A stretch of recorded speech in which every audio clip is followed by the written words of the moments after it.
Beyond anger, mastering masculine emotion for deeper connections. If anger is the only emotion you feel, you were never taught how to feel. And before you reject that idea, before your defenses rise, understand this. This is not an attack on your strength.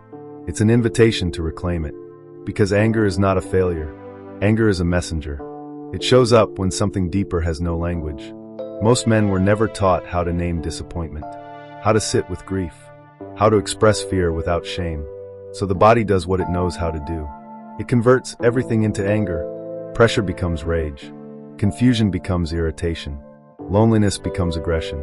Not because you're broken, but because no one showed you another way. And here's the truth no one tells you. The strongest men are not the loudest in the room. They are the ones who can stay present when emotion tries to hijack them. If you've ever pushed people away, said things you didn't mean, or felt misunderstood even when you were trying to be heard, this isn't about controlling your anger. It's about decoding what it's protecting. And once you understand that, everything changes. There was a time in my life when I believed anger was strength. Not because I enjoyed it, but because it was the only emotion that ever felt allowed. As men, many of us were never taught how to feel. We were taught how to endure, how to push through, how to stay silent, how to carry weight without complaint.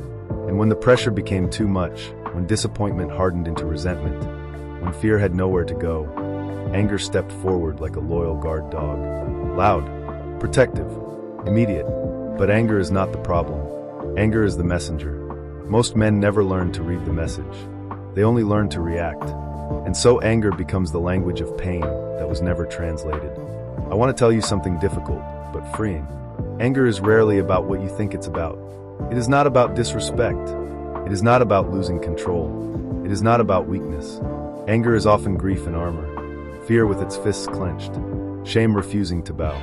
Behind anger is usually a younger version of you. One who learned very early that vulnerability was unsafe, that softness was punished, that asking for help led to disappointment. So you learn to harden. But hardness is not mastery. Control is not repression. Strength is not emotional absence. Masculinity is not silence. True masculine power is containment with awareness. A man who masters his emotions does not eliminate them. He listens without being ruled. He feels without collapsing. He expresses without exploding. And here is the paradox most men never hear. The deeper your emotional intelligence, the stronger your presence becomes. People feel safer around you, not because you dominate, but because you are stable. Not because you intimidate, but because you are anchored. Anger, when unexamined, burns bridges. Anger, when understood, builds boundaries. This is the difference between reaction and response.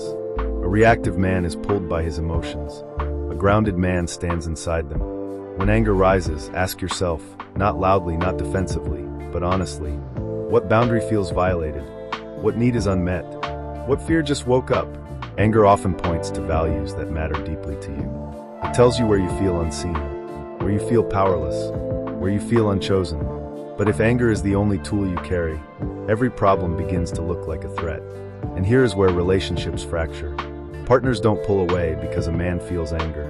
They pull away because they don't feel safe inside it. Children don't fear a father's discipline. They fear unpredictability. Friends don't resent honesty. They resent volatility. Mastering masculine emotion is not about becoming softer in the way the world fears. It is about becoming clearer. Clarity is calm strength. A man who can say, I feel hurt, without shouting.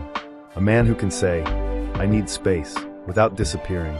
A man who can say, this matters to me, without aggression. That man changes the emotional climate of every room he enters. He becomes someone others can lean on. Not because he has no emotions, but because he has integrated them. You do not lose your edge when you understand your inner world. You sharpen it. Anger mastered becomes assertiveness. Fear mastered becomes discernment. Sadness mastered becomes depth. Shame mastered becomes humility. This is not about becoming less masculine. It is about becoming fully human. And here is the truth few men are told. The ability to connect deeply with a partner, a child, a friend, depends entirely on your relationship with your own emotions. You cannot invite someone into a room you refuse to enter yourself. Emotional mastery is not dramatic. It is quiet. It is practiced. It is earned in moments no one applauds. It is pausing before reacting. It is choosing curiosity over defense. It is staying present when your instinct is to withdraw or dominate. This is the work, not perfection, but responsibility. Because when a man learns to hold his emotions without letting them spill or rot, he becomes something rare. He becomes trustworthy.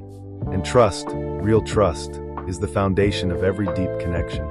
So go beyond anger, not by suppressing it, but by understanding it. Let it teach you, let it guide you, let it transform. Because the most powerful men are not those who feel nothing.